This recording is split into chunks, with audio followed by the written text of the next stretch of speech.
here's 16 tonight. Just what's kind of your secret in being able to kind of impact plays like that? Oh, man, humbly speaking, I'm the best rebounding guard ever. Russell Westbrook's about to hit 37, but you'd never guess it from the way he's still flying up and down the court. While other guys his age are wearing suits on the sidelines or talking hoops on TV, Russ is still diving for rebounds and storming the rim like it's his rookie year. 17 seasons in, and the man still got that raw fire that made him a legend. Nobody else his age moves like that. It's pure madness out there.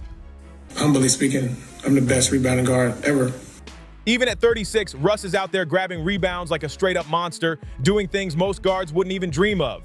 Averaging 7 a game, and in his last 3 matchups, an insane 11.3 boards per night. That's not normal, it's pure hunger. But this season isn't just about numbers, it's personal now.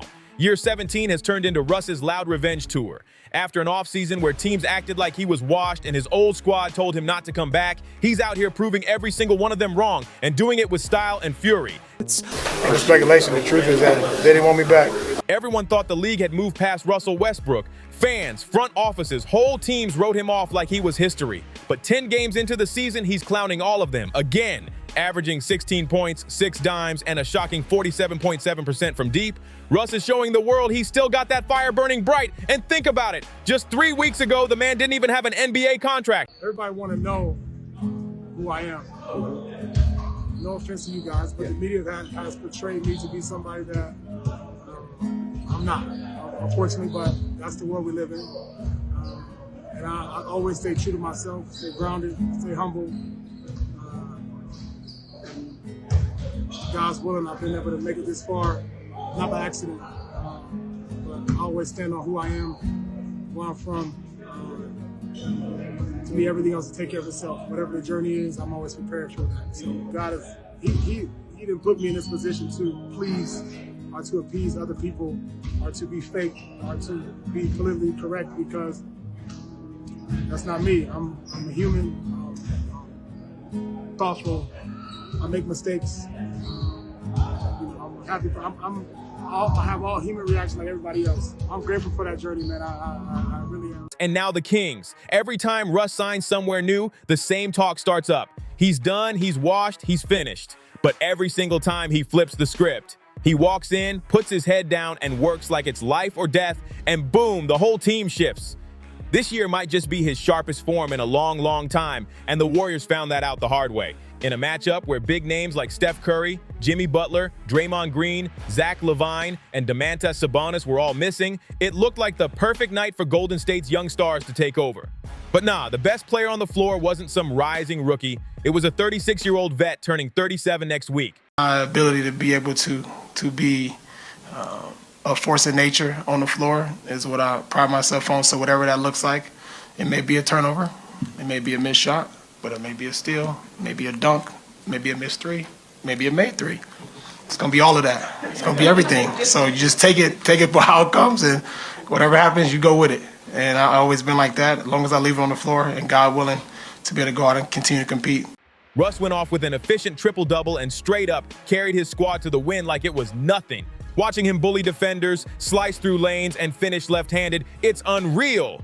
The man's still explosive, still lightning fast, still fearless. Even when he gives the rock up, he darts to the rim right after, catching defenses snoozing. It's vintage Russ all over again. These are the moments that prove he's still built different. And the jumper? Insane. He torched the Warriors from deep and has been draining threes all season at nearly 48%. Sure, he's not turning into Steph overnight. 16 years of film says he won't stay that high forever. But if he keeps knocking them down just enough to keep defenders honest, game over.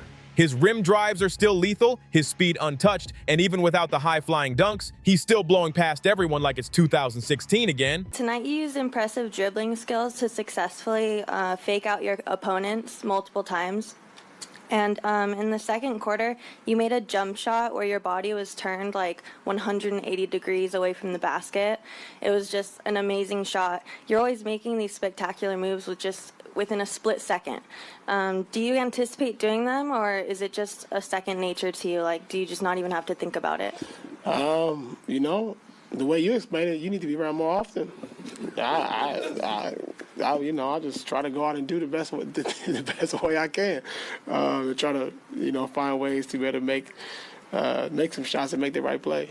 Over the last few seasons, nearly half of Russ's shots have come from within 10 feet of the rim. Believe it or not, that's even more than during his prime years. Sounds crazy, right? But that's the evolution. He's ditched those long, risky mid-range jumpers and locked in on attacking where he's deadliest, right at the basket. Even if he's not finishing quite like the old days, his timing, his cutting, and those spot-up threes keep defenses sweating every possession. At this point, you don't need him dropping 40, you just need him efficient, because the real spark has always been in his playmaking.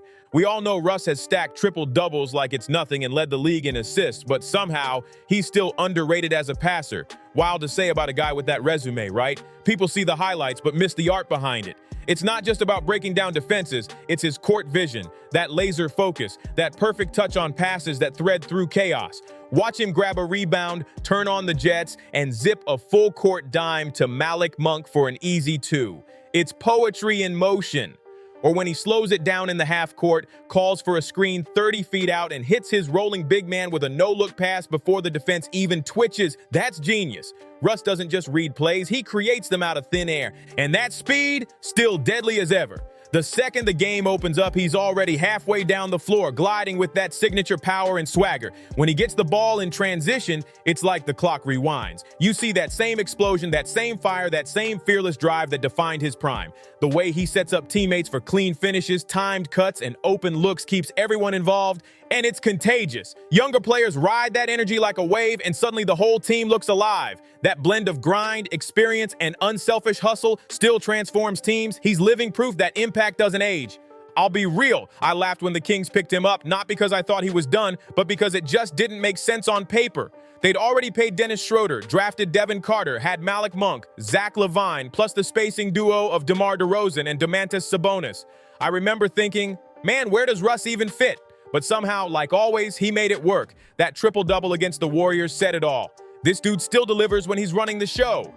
And now he's evolving even more, playing power forward, locking in on defense, hustling for every loose ball, doing whatever it takes to keep this Wild Kings squad in the fight. Picture this, one player stepping up, no hesitation, taking on the toughest assignment just to protect his teammate, no highlight dunk, no flashy celebration, just raw awareness and sacrifice.